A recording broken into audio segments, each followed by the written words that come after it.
O yan guys, tingnan niyo yung bakas ni Christine. Pahirap sa aming mga farmers. Pero mas maswerte pa kami niyan ha. Kasi dinaanan ni Christine ginawang banig yung mga palay namin. Hinog na. Ready to harvest na siya. Kasi dito sa amin yung irrigation by sector.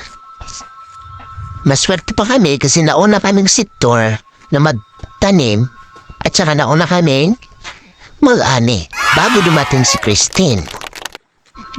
Kawawa naman po yung sektor na nahuli, tanim. Gatas pala ng pala nila. Ayan, ginawa ng banit ni Christine. Wala na. Hindi na mapapakinabangan yun. Kawawa naman. Grabe ka naman kasi Christine eh. Wala namang kami kasalanan sa ginawa sa'yo ng ex mo. Ba't mo naman kami dinamay? Grabe ka. Tapos ngayon, nagtawag ka pa ng alaga mong Leon.